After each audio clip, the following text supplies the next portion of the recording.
to the Athletes in Motion podcast, From Race to Recovery, with your hosts, Tom Riegel and Kenny Bailey.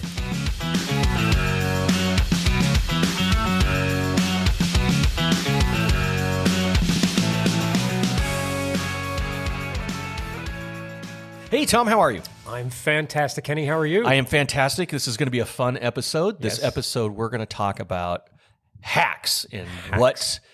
when we look at triathlons, we always think of the big stuff like the running, the swimming, the biking, but what's all that small stuff, those little things that can help. Tips and tricks. Yeah, to help get you through it. Exactly. How can we get those things to help make you have a better experience? Yes. Well, before we get started, what we want to do is do a couple things. First off, like and subscribe. Yes. Please.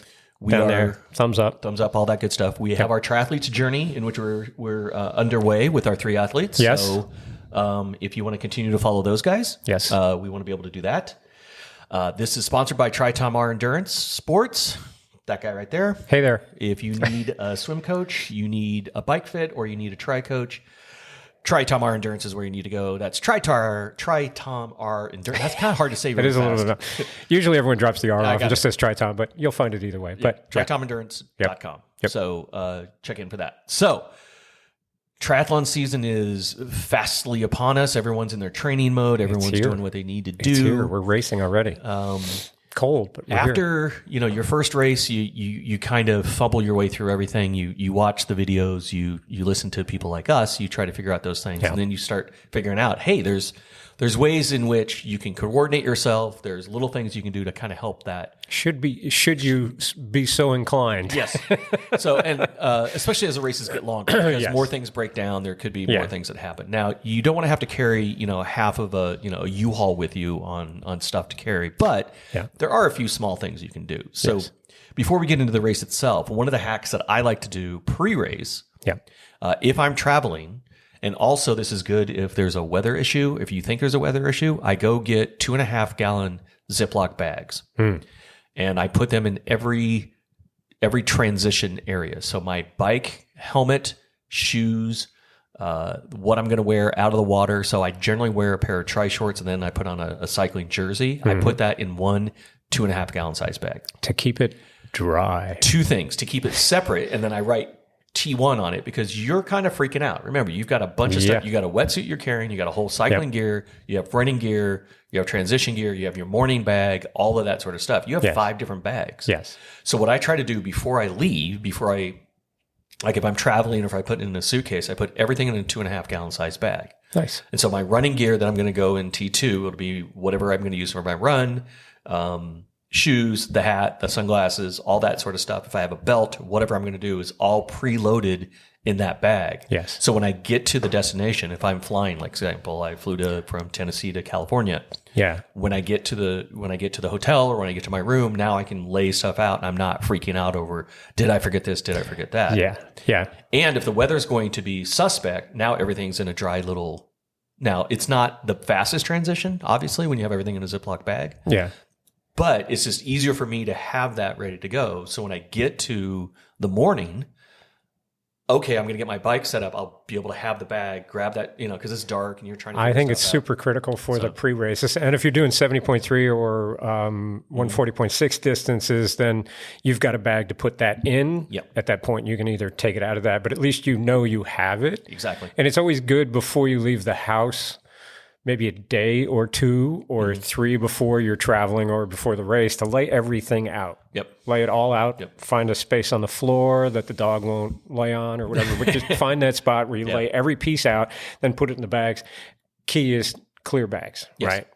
I've used other bags, and then you don't know if something's in there. If you can't see it, you can't. I'm OCD that I'll take it out, put it back in. So I start about a week ahead of time. Yeah. Right. And then I'm like, okay, well, I got the shoes and I got stuff. Repack. Yeah. And then it's like, okay, do I have my nutrition? Okay, do I have my, okay, where's my bottles? Right. And I just I have my list and then I freak out. And then the other thing I try to put in there, and this is just me, I put a small hand towel in each bag. So each T1 and T2 bag, just in case. Yep. And then I'll put a really, really small, like an Aquaphor or whatever else. So the big things about whether or not your quads are going to work or not work, or your back's going to get sore, or whatever, is one thing. But it's the little, especially on these distance, right? The body little ones. lubricant Exactly. is more important. Right. You may get that one little toe that's rubbing against the other toe, and that's not that big of a deal. Yeah. You're going 90 RPMs every minute. Yeah.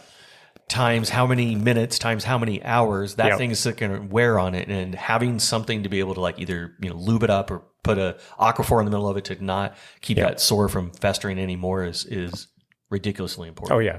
Yeah. Super important. And along the plastic bag thing, what I think is a great hack, what I like to do you can do it for any distance race, really. Sprint, you don't need to carry as much stuff onto the run with you. Certainly for Olympic, maybe not as much. Certainly 70.3 distance and longer is put all your stuff in a bag and you watch the pros do it. Like run out of transition with that. You want to have a fast transition. Yeah. All you're doing is you're taking your helmet off, you're taking your bike shoes off, you're putting your socks, shoes on, and then you grab this bag that has your nutrition, it has your race number, it has your hat, it has your sunglasses, whatever else you need, and you just run out of transition with that. And while you're running, you put everything on, right? Yep. So you've got it, you've made a real quick transition, you got out onto the run, you're in that mode, and you're going. Yep. That's probably the best thing I've seen. I've seen a bunch of pros do it. I think it's fantastic. I mean, it really and I think helps. These things, you're super excited in the morning, right? It's dark, especially on the longer races, right? It's dark. You get everything ready to go, but knowing you have that bag, because you're going to get fatigued, not just physically fatigued, but by the time you get to T2, there's chaos. You had a day, right? There's chaos. So knowing that something's in one location and you don't have to worry about it, and that everything I need is right here. Oh, did I forget something? Well, no, because it's in the bag. Yeah, that to me is also that's a good one for me. That's key. Yeah, that's definitely key. And I like that we talk about transitions. I talk to a lot of athletes where they're saying like, they're trying to get through the race, and they feel like I'm just going to take extra time in transition because I'll be able to do this, and this to set me up for whatever. And I realized that's probably not the best philosophy. You want to get out of transitions as fast and efficiently as possible. So don't linger more there, because you could be putting yourself in the cutoff zone, right? Yeah. Where I took that extra 10 minutes or 15 minutes in transition and I missed the run cutoff. Yeah. Or something along those lines. So it's better to do some of this, like this pre-planning, having this set up, and then plan to get out of there as fast as possible. Yeah. And don't waste any time there. That's valuable time. Yes. On all the races. Yeah. And make sure you're careful on kind of what you need to do. Right. Yeah. And I sing, head, shoulders, knees, and toes. I mean, I literally sing that. I do, to myself. Like, I got my helmet, I got my thing, I got my shoes. And it still helps to practice transitions, like at 100%. The house, someplace else, where you 100%. Just go through it. Put everything out, put everything on the way you would, because that's what you'll end up doing. Yeah. So what else? I'm going to go to the swim. Ooh, swim. I think we don't use enough body lube in our wetsuits. Right. We put it on the spots that chafe, and we still chafe. And through the years, I've used so much, and I've really come to like the sprays, the Skin Slick that SBR has, which is fantastic. They have Tri-Slide and Skin Slick. It's the same thing. It's just a different size can. Have somebody do your entire back, because there's a lot of stress on the wetsuit across your back. That's true. And if you've got your kit on underneath that will rub as well. Yeah. And it's you just can't put enough lube on, and then it just makes the suit come off faster. Yeah. Like put it all up and down your arms, up and down your legs. The suit will come off so much faster, but it'll also keep you from chafing. Yeah. And the chafing slows everything down. It just gets compounds worse as you go through. And in those transition bags, throw a can of spray in there. You can quick up the leg of your shorts because that's where it's going to chafe. You can do stuff because you're going to dump water on yourself. It's going to dilute a little bit of it, but it's never a bad idea to add a little extra personal lubrication. Yes. It's just, I think we don't use enough. Yeah. It's a funny story about that. I was doing the half Ironman in Muncie, Indiana. And what they do is they give you wristbands, or to give to volunteers who you think are doing a great job. Have you seen those? Oh, no, yeah. So hey, I just want to give this to you because you're out here all day, you're helping us, right? The one guy that had probably an armful was at the turnaround on the run, and he had a giant jar of Vaseline in his hand. Nice. And he's like, Vaseline. Hero. Everyone's like, God, yes. And you win. Like, don't look. And, yeah. He's like, nobody look. It's going to get ugly. Like, excuse me a second. Yeah, exactly. But, you don't. Modesty sometimes goes out the window when you're in the middle of these things. But, he had the most wristbands because you're right. Lubricant is. And so for emergency, this is along those lines. Yeah. The hack that I did is, especially if you're going from East Coast to West Coast, it's really dry. In Arizona, California, those kind of areas. What I do is it's 99 cents for a chapstick, and it takes this much room. Yep. And it could be a emergency lubricant if you have to. But believe it or not, again, when you're really dry and if you're slightly dehydrated, suddenly your lips are. Yep. You may have a small hot spot that you can just like I said, you can use that to kind of as a quick and dirty. That'll work to get it done. So I put a chapstick in my bike, and I have a chapstick. On my in my little running, so I have a little running belt that I just put a Band-Aid in, chapstick in, and then like a wet wipe. Nice. Just those are my 3 go-to things. That's so good. Chapstick for me, you get a 3-pack. Burt's Bees is my favorite. I'm not gonna lie. So it's got a pleasure. You want medicated? You go Blistex. You go Blistex. Whatever you need. But find what works for you. Yeah, and so little stuff like that. Again, it's not going to take a lot of space. Yeah. I have a run belt that I put my number on anyway. Yeah. I don't put nutrition in that run belt because I think there's just, at least on the longer ones, there's enough nutrition out there that I don't need it. But it's a Band-Aid, a wet wipe, in a small Ziploc bag, and a chapstick, and that seems to be the kind of my holy trinity, if you will, of nice. Kind of what I hang on to. That's your MacGyver belt. It's my MacGyver belt. Yeah, exactly. It works for all of those. There you go. Anything else on the swim? The other thing I thought of for the swim, especially because we're early season right now, it gets a little cold out. You got your wetsuit on. As someone just found out last week who was doing a wetsuit for the first time, it's a wetsuit, which means water gets in it. It's not a dry suit. Yeah. That water warms up. But get that in there first. Wear 2 caps. I like to wear 2 caps. I like to get a nice thin one. That's my own personal cap that I put on first. I put my goggles on top of that. Then I put the race cap on top of that. Why? Because if you've ever had your goggles kicked or knocked off, or you're jumping in the water, it keeps the goggles in place. They don't go anywhere. Plus, in the colder temperatures, that actually keeps you warmer because that's where we lose most of our 70 or 80% of our body heat goes out the top of our head. Yep. So I'm a huge fan of 2 caps for training and for racing. Yeah. And the colder the water, the 2 caps definitely works. So I heard this as a hack, and you can help me if it's right on the swim, especially a cold water one, is you kind of get your face in there for a little bit, come back out, allow yourself to breathe a little bit, and then kind of go back in. Yep. Have you heard about that before? Yes. There's different ways to get used to it. If you just start going, that's how some people pass out, right? Yeah. The big thing with the swim, and this, I'm like probably going to talk about this 100,000 times this year, is the warm up before the swim.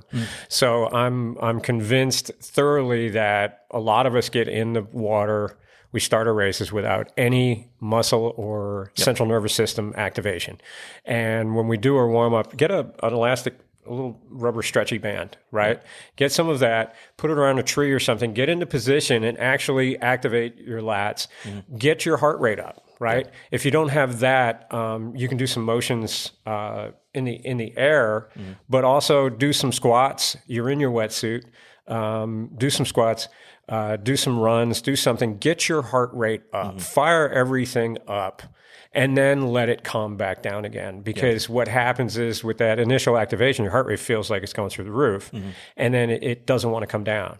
So we then allow it to walk its way back down. We control that. When we get into the race, since we've primed the pump, so to speak, it's never as bad as when we do that activation. If we don't do the activation, you're activating it in the race, and you're setting yourself up for failure at that point. Because you're going to hit that really high. Because you're going to hit that heart, and it's not going to come down, right? And then you're going to be breathing shallow up in the top of your chest, and then you're going to put yourself into it. It dumps a bunch of cortisol, and then put you into fight or flight mode, and then you freak out. Right. That's where we kind of get into this mode. So yes, get some water in there ahead of time. If you can, swim before the start of the race. If you can't, at least get in there, throw water on your face, put it in your suit.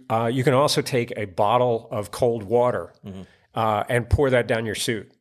Get that initial shock out of the way before the start of the race, and then you'll be a little bit more calmer. You have better odds at surviving that type of thing. Well, and also the movement helps you figure out if your wetsuit's on correctly, right? Yes. So if you're doing that movement and you feel restriction where you didn't feel it before, there's a lot of times where, I show up to a race and you're nervous about the race. Sure. And so you put the wetsuit on, just sort of not thinking like you're more calm during practice. And then all of a sudden it's like, well, wait a minute, it's not quite up in my armpit, right? Yeah. So doing that helps you also just kind of doing the squats, doing all that stuff. Basically, you want to get the wetsuit high enough up in the crotch, right? If you don't get the legs up as high as they possibly can, then it pulls down on the shoulders, and then that restricts you as you're trying to get your swim in. So that's perfect for that. I do a lot of that great stuff. Idea. That's great hacks right there. So that's the swim. Cool. We've covered the swim. Bike. Anything else in transition? We did the bags for transition. Yeah, I think the bags for transitions are really good. Like I said, I try to just keep a towel with me. Try to keep. Yeah, that's it. I mean, just make sure you have everything kind of ready to go, and then you go from there. Yeah. I don't like do suntan lotion or anything. Usually they have people that like a station. They usually have plenty of stuff like that. The sunny ones, they usually have plenty of that. I mean, it helps to have some stuff in a kit with you, probably as a regular travel bag, but I don't think that's anything that gains you any time or kind of moves off on that. No, I think the one hack the one that works for me as far as a hack is when it comes to, I have 3 bottles generally on the big races. I'll usually, like on an Ironman distance, I'll have 3 bottles. I'll have one up front and then 2 in the back, or 2, one at the down tube and one in the back. 3 bottles generally. 3 bottles. And the first bottle is basically for me a throwaway bottle. It's my $3 bottle that I've had for a long time. I don't care if I'm going to keep it or not. That kind of thing. Yeah. And what I do is I put a bunch of nutrition in that. I actually use a recovery mix. Okay. So Tailwind has a recovery. Oh yeah, it's awesome. And the reason why I do that is because I don't have, obviously you can't eat on the swim. You ate quite a bit before the swim. Some people do I'll do something to eat. What is those little waffles? Yeah. Stoop. Yeah. Stoop. Like, stoop waffles. 20 minutes before you get in the water. But generally you're going to be at some sort of calorie deficit. So what I do is I put a Tailwind recovery, which has protein and carbs. And when I get on the bike, once I settle in, I start drinking that. Yeah. And then once I drink that, I just throw that bottle away. Yep. And then because they generally have the bigger ones that can fit on my down tube. So those are when I stay on my down tube. And then I have 2 more bottles that have like Tailwind and some other stuff in it. But I like. Do you not throw away the other 2 bottles? What do you do with those other 2? Do you? Yeah. Okay. And then I just have one that I use if I need additional water. Okay. So for long distance, I'm gonna stop. I mean, I'm not going to be 112 miles nonstop, so I'll stop at an aid station, kind of move everything around, and then take off. Like for a minute and a half. But, for a half, that's all I need. I throw everything away. Yeah, I throw it all away. Oh, that's a great idea. I come on with 3 bottles and I fill like up my bottles. I know. Well, that's why I find the ones that are crappy. Yeah, the ones that I use and I go, I probably shouldn't be using this anymore, type of thing. Those are the bottles that I use. Well, I throw away. Personally, I usually go with the double insulated. I just like a colder. Oh, okay, yeah. I don't. I know, because it works for you. Dude, it works for you. It's warm. I hate it. I don't drink it. I find if I go double insulated, I drink faster. I try to get it before it goes. The only time I had one that had it turned out that it had soy in the mix, and I didn't realize that. And yet, on an Ironman distance race, in the heat, I was getting GI distress issues in the second half of the bike, and I was trying to figure out why. Warm soy, not good. Oof. Got off of that stuff real fast. Tailwind's been my favorite. Well, I think that's the other hack too. Is I think when you do the first races, you try to carry absolutely everything, right? Yeah. And then as you get sort of the other things we used to do are like double centuries. We used to ride 200 miles in one day, and we would load up like we were, cookie on, bananas, everything on that. And then you find out like every 35 miles there's an aid station. They're going to have bananas and stuff like that. So the more you get experience of this, the less you kind of carry the stuff that you need to carry. But those aid stations, especially for an Ironman event, are pretty well stacked. I mean, they've got a lot of stuff. If you can get used to drinking I think they're moving to a different drink. But Mortal Hydration is the new one to try, which is just a pure electrolyte, not a carb. It doesn't have. It's not the endurance thing, which I'm not totally against. It's just trying to get the samples. Yeah. So to test one hack could be if you're used to the Gatorade, if you're used to the fuel that they're going to have on there, it's easier to kind of grab and go rather than having to carry everything with you. It's just more weight. Yeah. But I tend to want to have a particular. I like Tailwind. That's kind of. I love it. Yeah, it's my favorite. So for the bike hack, for me, it's do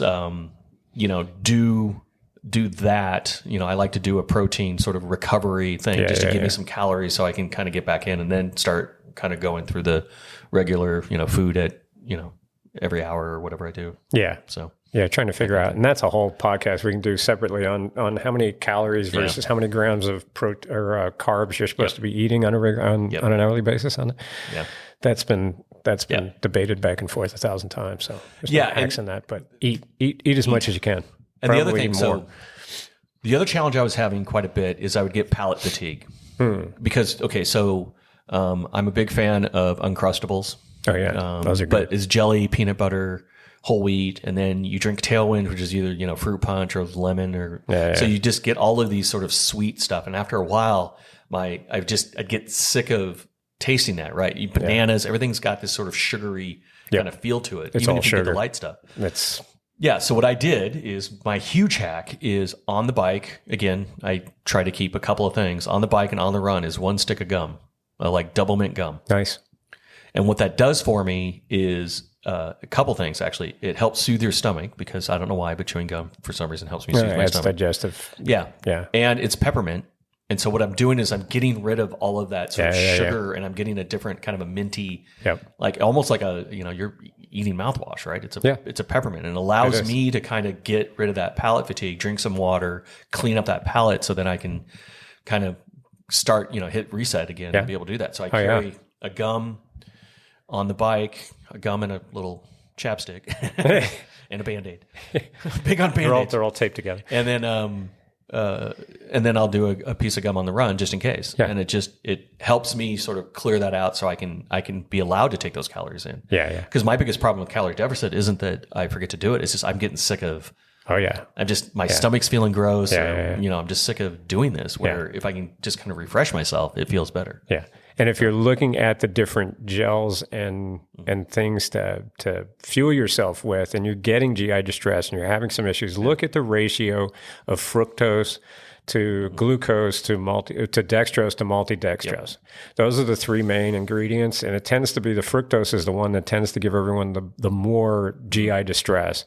And you can find the ones that have less of the fructose in it, more of the multidextrose and dextrose, the refined. I think you can make your own at this point, but there's a couple out there that are really good. We keep mentioning Tailwind because Tailwind's really good. Yep. There's a new company called Blanks. Oh yeah, Blanks, Blanks. It's a blank line with an apostrophe S on it. That has got some really good stuff, and you can actually choose the amount of fructose versus dextrose and multidextrose. You can actually create your own one, and their prices are like half of what everybody else is. Nice. So it's pretty cool. I've been testing that out. It's been pretty tasty. Yeah, Scratch has a line. And Scratch does really good. I think Scratch has a line that is far less flavor, which I like a lot. Yeah. So they got like a matcha green tea and a lemon that I do, which is lightly flavored rather than that heavy like the end of the spectrum is the fruit punch Gatorade is just where this stuff is super light, which helps me again on the palate fatigue. Yeah, I do the same thing because I like to double up more scoops. I don't just do the one. I two or three or four scoops instead of just one to get the extra calories in a bottle. And then if they're super flavorful, then it's too much. Then you can't get enough water in there. Yeah, to kind of mix it up. So, what other hacks do you have? What else on the bike? Trying to think. I think that's about it, right? That's it on the bike. I can't come up with any other hacks. I'm still not big on putting the rubber bands on your shoes and having to jump in and do that thing because it's cool, but I've never had an issue unless your sponsor tells you have to. Don't. It's cool. It's like you can. You can get out of the shoes and pedal on top of the shoes on the way in, but know that you're going to beat the hell out of your shoes on the way in. And we're not, we're not paid professionals, so we don't get that much money. So the people so there's a school of thought where you pre-lock your shoes into your pedals. You use a Band-Aid to keep them flat, and so that during transition, rubber band. Yeah. And so when you hop on, you break the rubber band when you start pedaling. Yeah. And as you kind of get out of transition, then you lock your feet in. Yeah. Then you can, while you're pedaling, and highly recommend, unless you know what the hell you're doing. You need to have really good bike handling skills to do that because you're going to hop on, start pedaling right away. By the way, those rubber bands do snap. Yeah. And they snap hard against your leg. So you will find the one that doesn't let go right away and then snaps against your leg. That'll send a shockwave through your calf. Yeah, and it's not just you're getting faster, but if that happens and you're doing that and you're not prepared for it, you're not doing well, what you're doing is you're putting other people in danger too. Because now you're going to start moving your bike back and forth. And as people are trying to mount their bikes, you become a pain in the butt. Nobody likes you. Don't do that. We're talking to that. There's a good point on that one, because there is a mountain line, right? We all know the mountain line. You can't get on the bike before that mountain line. Yep. It does not mean that 2 inches over that line is where you have to get on the bike. So if there are people clogging up that spot because they stop right on the other side of the line, go past them. Yeah. Go past them, go 4, 5, 10 feet down over to the side, whatever. Just go run. If you see 6 people that have all stopped and they're all trying to get on their bike at the same time, run past them. Get on your bike. You'll be out in front of them in no time. You'll just get some clear space. Know what's around you. That's probably the biggest hack for getting out of transition on that. Yeah. I mean, my first race, I was so excitable. I was trying to put my Garmin on as soon as, I got past the line in the whole 9 yards, and I almost went into a ditch because I'm, look, you've got a little bit of time, right? I mean, you've got a few miles, so just calm it down, kind of get a few pedals in, hit the button at the time. I know everyone wants to be exact. I do too, but a couple hundred yards. Got to get to my watch. Exactly. So it's like I'm trying to put my Garmin on, and I'm like, oh look, a ditch. And, slow is smooth. Exactly. Smooth is fast. There you go. That's what you need to know. That's just funny. Nice and steady. There you go. Nice and steady through that. So I think on actually going back to pre-race, and this is kind of a delicate topic. Blister Band-Aids on my nipples every time. Oh, yeah. I know, folks. Let's just be adults about this right now. Yeah. Just be adults. But we talked about chafing and about it. Yeah, that definitely, come on, that's a thing. Yeah, so if you're wearing a tri-top and you have a wetsuit, that thing's moving around. Then you get on a bike and it's wet and that thing's moving around. And then you go to run, that thing's moving around. And usually these fabrics are abrasive. They're not this soft cotton. Without fail, sometimes cotton's worse. Yeah, I know, right? I tell you. So I will put blister Band-Aids specifically because they stick and they're not going anywhere. And I'll put those over the nipples because I'd rather look silly than bleed. Yeah. So and that just takes away a while to go away. I mean, just to heal. Yeah. I mean, then I forget I have them on and I'm walking around with my shirt off and everyone's looking at me like, what? Oh, pasties. Yay! Yeah, but I'm not bleeding through my kit. Exactly. So, right. I mean, so again, I think modesty is kind of, secondary on some of these races. I mean, you just got to do stuff that's going to help you out. If you have to, get the Vaseline down there to keep you moving, that's what it is. Put blister Band-Aids on your boobs, that's what I do. Probably hand sanitizer would probably be a nice thing to have right anywhere. We're thinking about this. Yeah. It's like, great. Yeah, you do a lot of crazy stuff. Certainly, then you're eating like bananas. I don't want this one, I want that one. For the longer races, maybe out of transition, you take that one little extra thing just to put a little hand sanitizer. Because you're going to grab food and put it in your mouth, right? Yeah, there's a good way to get GI distress. There you go. I know we do that in the ultra races, the longer stuff. Really? You can have hand sanitizer. Yeah. I throw it in all my drop bags to make sure that I hand sanitize as much as possible, because if you're out there for 30 hours, I mean, you're going to cause a lot of issues. So you can't use enough hand sanitizer as well. That's hilarious. Not good for a body lubricant, but works good. To get rid of. I didn't really think about that. That's funny. It's sort of your skin's version of palate cleanser, right? Clean it up. Any other hacks that generic wise? We're getting out on the run. What are we going to do on the run? We talked about the bag, having everything. That's one of my favorite things right now is having everything in a bag and running. And you can walk. You can do a fast walk. Yep. As you get out, most of us go too fast right out of the gate anyway, so maybe this slows us down a little bit. So we're in a speed walk, and we're taking things out one at a time. We're putting the hat on. We've got our number on. We've got everything we need to do, and go through that. I think that's probably the best thing on there. Yeah. Anything else on that? Sometimes I don't know if it's a hack, but if I remember, if you have the watch to be able to do it, what I can do is also set an alarm. It'll vibrate if my heart rate goes above. That's always good. Yeah, if you're trying to hit a certain zone. On the longer races, that's great. On the fast ones, who cares?